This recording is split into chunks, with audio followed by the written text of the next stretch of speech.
আসসালামু আলাইকুম। Hello everyone. আজকে খুব সহজভাবে একটা চিকেন বিরিয়ানি রেসিপি শেয়ার করছি। বাসায় যদি এই বিরিয়ানিটা একবার ট্রাই করেন এর স্বাদ কখনো ভুলতে পারবেন না। তৈরি করাটাও খুবই সহজ।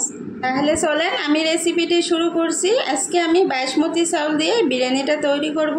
বন্ধুরা, আপনারা যে কোনো চাউল দিয়ে বিরিয়ানিটা তৈরি করে নিতে পারেন। একটা বল নিয়েছি, বলে 2 কাপ বাসমতি চাউল নিয়েছি। চাউলটাকে আমি ভালো করে ধুয়ে 30 মিনিট রেস্টে রেখে দেব।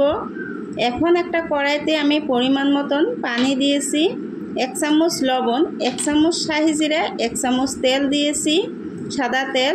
বাস্ট আমার মশলা দেওয়া কমপ্লিট। এখন একটু নেড়ে চেড়ে আমি 30 মিনিট আগে যে চাউলটা আমি ভিজিয়ে রেখেছি সেটা এখন ঢেলে দেব। চাউলটা দেওয়ার পর একটু আমি এইভাবে নেড়ে চেড়ে দেবো। অবশ্য বন্ধুরা চেষ্টা করবেন রাইসটা রান্না করার সময় একটু তেল দিয়ে রান্না করলে ভাতটা খুবই ঝরঝরা হবে। তো আমি ভাতটাকে 80% সিদ্ধ করে নিয়েছি। এখন একটা ছাঁকনি দিয়ে আমি ছেঁকে নেব আর একটু ঠান্ডা করে নেব। এখন কড়াইতে দিয়ে দিয়েছি পরিমাণ মতন সাদা তেল আর পেঁয়াজ কুচি। পেঁয়াজ আমি একটু বেশি করে দিয়েছি, এটা আমি পেরেস্তা করে অর্ধেকটা রেখে দেব। তো পেঁয়াজটা আমি এইভাবে লাল লাল করে ভেজে নেব। বন্ধুরা, এখন আমি একটুখানি পেঁয়াজ এখান থেকে উঠিয়ে রেখে দেব, এটা আবার আমি পরে ব্যবহার করব। তো এখন দিয়ে দিলাম একটা তেজপাত, দারচিনি, এলাচ। তো এখন আমি দিয়ে দেব 1 চামচ রসুন বাটা, 2 চামচ আদা বাটা। যেহেতু বিরিয়ানিতে একটু আদার পরিমাণটাও বেশি দিতে হয়। তো আমি এখন দিয়ে দিলাম 3 চামচ বিরিয়ানি মশলা। বাস্ট আমার মশলা দেওয়া কমপ্লিট। তো এখন আমি সব কিছু নেড়ে চেড়ে চিকেনটাকে দিয়ে দেব। চিকেনটা দেওয়ার পর আমি লবণ 1/2 চামচ দিয়ে দিলাম। যেহেতু আমি রাইসটা রান্না করার সময় আমি লবণ দিয়ে রান্না করছি, তাই লবণের পরিমাণটা একটুখানি কম দিতে হবে। তো আমি সব কিছু নেড়ে চেড়ে গ্যাসের ফ্লেম মিডিয়ামে রেখে মাংসটাকে আমি কষিয়ে নেব 20 থেকে 30 মিনিট। তো 20 থেকে 30 মিনিট পর আমার মাংসটা কষা কমপ্লিট। এখন দিয়ে দিলাম 3 চামচ টক দই, আমি ফেটিয়ে নিয়েছি, সেটা দিয়ে আবারও মাংসটা একটুখানি কষিয়ে নেব।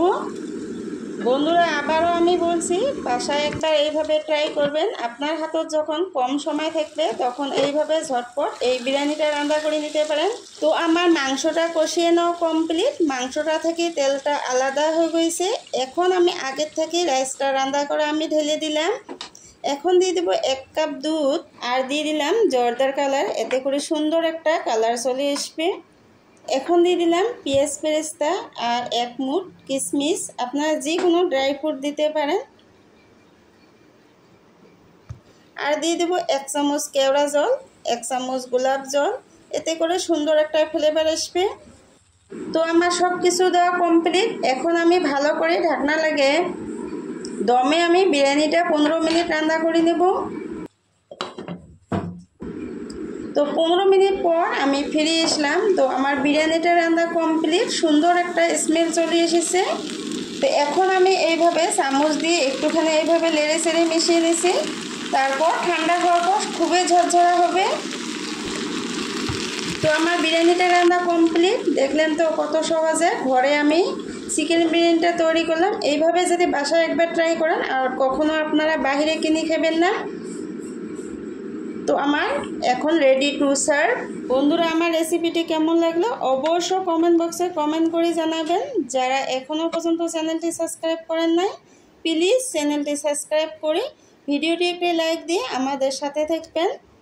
এতক্ষণ ভিডিওটি দেখার জন্য সবাইকে অসংখ্য ধন্যবাদ। সবাই ভালো থাকবেন, সুস্থ থাকবেন, সেই কামনায় আল্লাহ হাফেজ।